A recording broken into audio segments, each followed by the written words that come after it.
Hello friends. स्वागत है आपका हमारे चैनल सूरज स्टडी IQ GK पे। आज हम हिस्ट्री में स्थलाकृति विज्ञान से संबंधित कुछ महत्वपूर्ण प्रश्न लेकर आए हैं जो कि परीक्षा के लिए काफ़ी इंपॉर्टेंट है। अगर अभी हमारे चैनल पे नए हैं तो चैनल को सब्सक्राइब कर लीजिए, वीडियो को लाइक कर दीजिए। स्थलाकृति विज्ञान जिसे इंग्लिश में बोलते हैं टोपोग्राफी। टोपोग्राफी इसके अंतर्गत क्या क्या आता है? इसके अंतर्गत पृथ्वी की बाहरी परत की बनावट का अध्ययन किया जाता है टोपोग्राफी के अंतर्गत। मृदा विज्ञान किसे कहते हैं? इसके अंतर्गत मिट्टी का अध्ययन किया जाता है, इसे मृदा विज्ञान कहते हैं। आइए देखते हैं आगे। उच्चावाच किसे कहते हैं? पृथ्वी के ऊबड़ खाबड़ आकृति को उच्चावाच कहते हैं। इसे 3 श्रेणियों में रखा गया है। प्रथम श्रेणी के उच्चावाच, इसमें महाद्वीप तथा महासागर आते हैं। आगे द्वितीय श्रेणी के उच्चावाच, इसमें महाद्वीप पर बनने वाली आकृति को रखते हैं, जैसे पर्वत, पहाड़, मैदान, मरुस्थल। आगे तृतीय श्रेणी के उच्चावाच, इसमें काट छांट से बनने वाली स्थल कृतियों को रखते हैं। अपक्षय किसे कहते हैं? चट्टानों का टूटना अपक्षय कहलाता है। बल तथा दाब के द्वारा टूटना भौतिक अपक्षय कहलाता है, जबकि अम्ल या क्षार के माध्यम से टूटना रासायनिक अपक्षय कहलाता है। आगे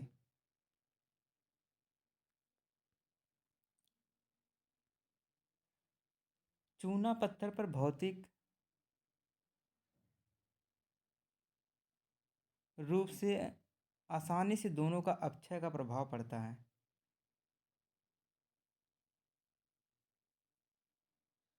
चूना पत्थर पर भौतिक घर पर आसानी से दोनों पर अपक्षय का प्रभाव पड़ता है। अपर्दन किसे कहते हैं? चट्टानों में घिसावट को अपर्दन कहते हैं। अपर्दन की क्रिया वायु, नदी, भूमिगत जल, सागर, बर्फ आदि द्वारा होती है। निक्षेपण, अपर्दन के फलस्वरूप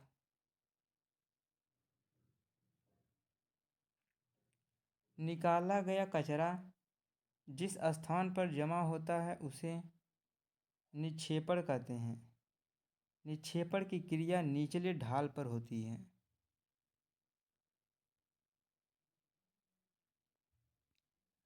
नदी द्वारा निर्मित स्थलाकृतियाँ,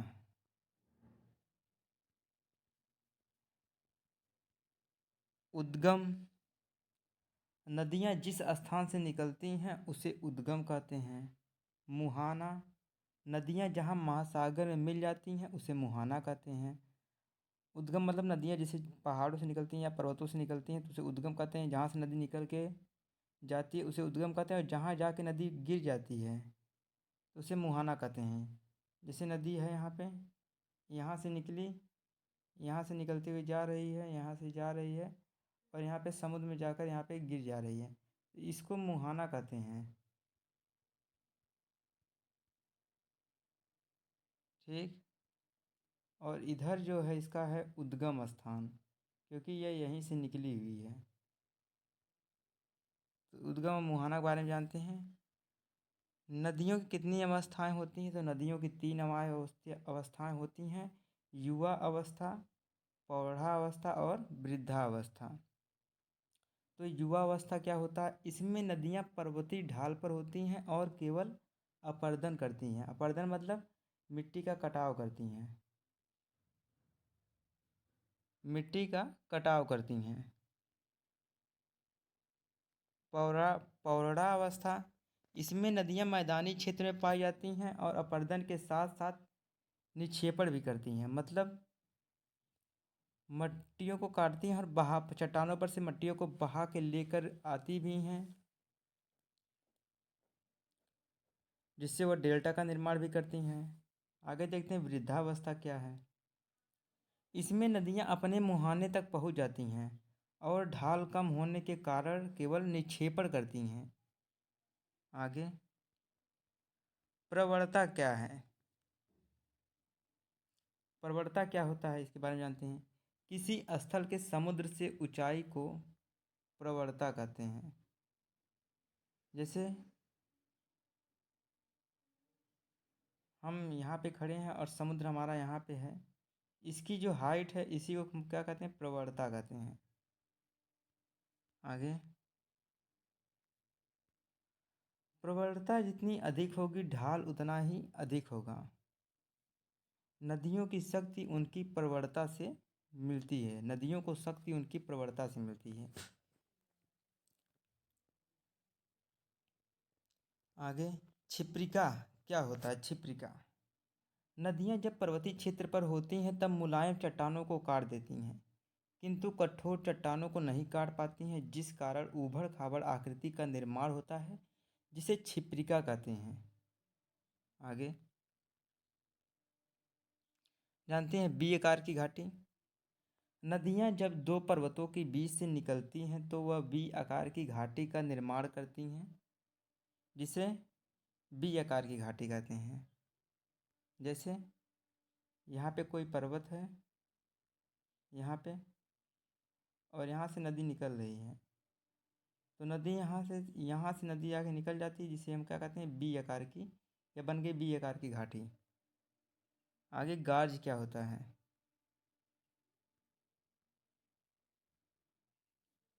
गार्ज, बी आकार की घाटी जब गहरी हो जाती है तो उसे गार्ज कहते हैं। सिंधु, सतलज तथा ब्रह्मपुत्र नदियाँ गार्ज निर्माण करने वाली प्रमुख नदियाँ हैं।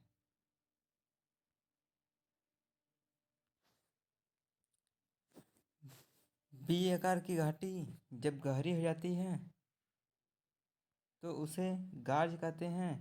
सिंधु, सतलज तथा ब्रह्मपुत्र नदियाँ गार्ज निर्माण करने वाली भारत की प्रमुख नदियाँ हैं।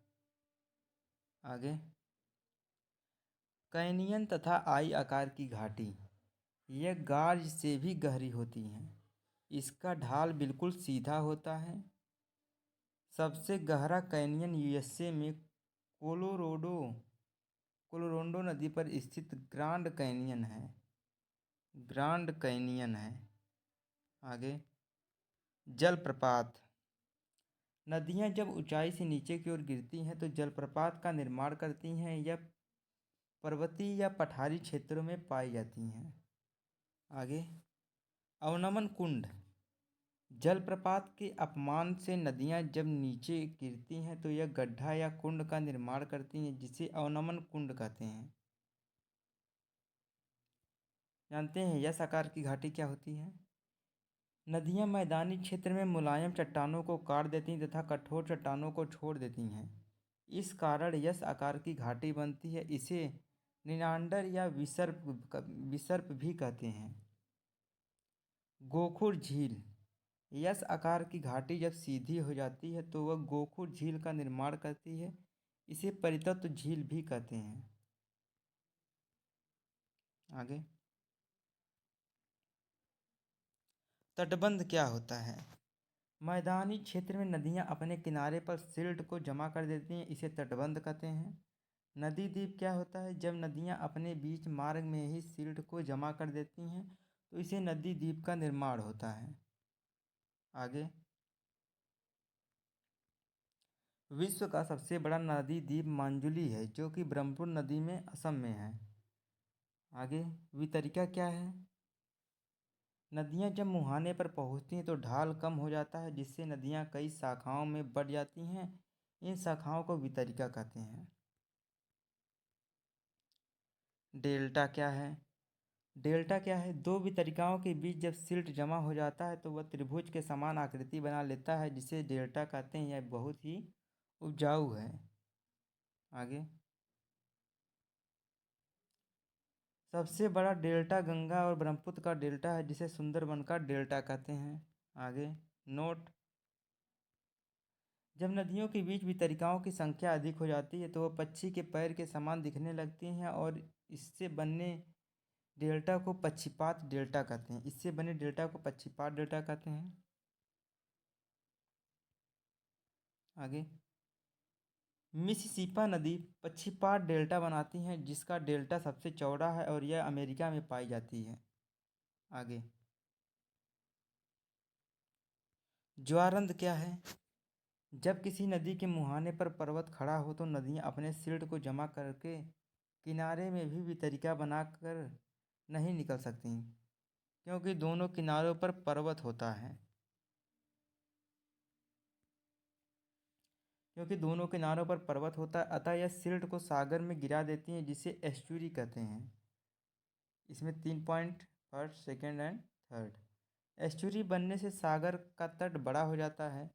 गोवा का मरमम गोवा बंदरगाह एस्चुरी पर स्थित है। सबसे बड़ा एस्चुरी गोदावरी नदी का है। आगे नोट, जब नदी का किसी एक छोर पर पर्वत खड़ा हो तो जब नदी के किसी एक छोर पर पर्वत खड़ा हो तो जिस ओर पर्वत होता है उस ओर एस्चुरी बनती है, और जिस ओर पर्वत नहीं होता उस ओर डेल्टा बनता है। जैसे ये पर्वत है, ये मान लीजिए पर्वत है, तो बोला है जिस ओर पर्वत खड़ा होता उस ओर एस्चुरी बनती है। अगर बीच से कोई नदी निकल गई तो यहाँ पे एस्चुरी बनती है। ये अगर इधर से कोई नदी आ रही है पर्वत की इधर से, तो यह डेल्टा बनाती है। आगे भूमिगत जल द्वारा स्थलाकृतियाँ। भूमिगत जल द्वारा स्थलाकृतियों का निर्माण चूना पत्थर की प्रधानता वाले क्षेत्रों में होता है। आगे जिस स्थान पर चूना पत्थर की अधिकता होती है उसे कास्टर प्रवेश कहते हैं। आगे भूमिगत जल जब भूमि में प्रवेश कर जाता है तो वह अंदर एक गुफा का निर्माण करता है। इन गुफाओं में कठोर चट्टानें भी पाई जाती हैं जो इन गुफाओं को गिरने से रोकते हैं। आगे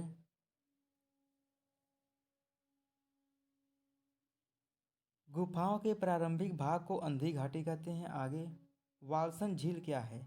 मरुस्थलीय क्षेत्र में पर्वतों से घिरी हुई झील को वालसन झील कहते हैं। आगे बरखान, मरुस्थलीय क्षेत्र में अर्धचंद्राकार बालू के टीले को बरखान कहते हैं। आगे बालू का स्तूप क्या है? मरुस्थलीय क्षेत्र में बालू के चंद्राकार टीले को स्तूप कहते हैं। भूस्तंभ, जब किसी कठोर चट्टानों को दोनों ओर मुलायम चट्टानें पाई जाती हैं तो पौने मुलायम चट्टानों को अपर्दित कर देती हैं, जिससे स्तंभ की आकृति बन जाती हैं, जिसे भूस्तंभ कहते हैं। आगे जालीदार शिला क्या है? मरुस्थलीय क्षेत्र में पौने पहाड़ियों पर छिद्रनुमा आकृति बना लेती हैं, जिसे जालीदार शिला कहते हैं। आगे लोयस का मैदान, मरुस्थलीय क्षेत्र में बालू वायु द्वारा उड़ाकर ले जाती हैं। मरुस्थलीय क्षेत्र में बालू को वायु द्वारा उड़ाकर ले जाती है, जिस स्थान पर उसे गिरा देती हैं उसे लोयस का मैदान कहते हैं। लोयस का मैदान उपजाऊ होता है। यह सबसे बड़ा लोयस का मैदान चीन में है। अब जानते हैं यू आकार की घाटी।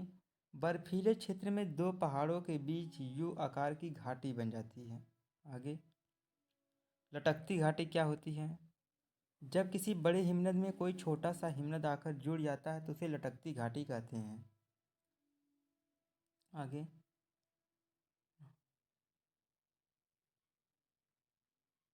नुनाटक, यहाँ पे है नुनाटक, यहाँ पे नऊ लिखा गया है गलती से, यहाँ पे हो जाएगा आपका, यहाँ पे है नुनाटक रहेगा यहाँ पे, तो एडिट करने में दिक्कत हो जाती है।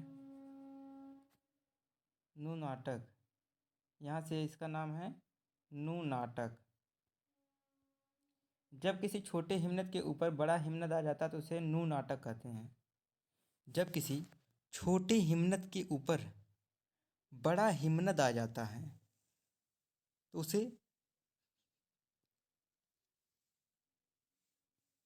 नुनाटक कहते हैं।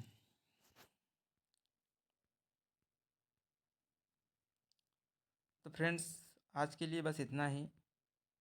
अगर आपको वीडियो अच्छी लगी तो वीडियो को लाइक कर दीजिएगा, चैनल को सब्सक्राइब कर दीजिएगा, ताकि आने वाली वीडियो का नोटिफिकेशन आप तक मिलता रहे। अभी थोड़ा सा आगे फिर हिस्ट्री में कुछ लेकर आएंगे। तो तक मिलते हैं नेक्स्ट वीडियो में।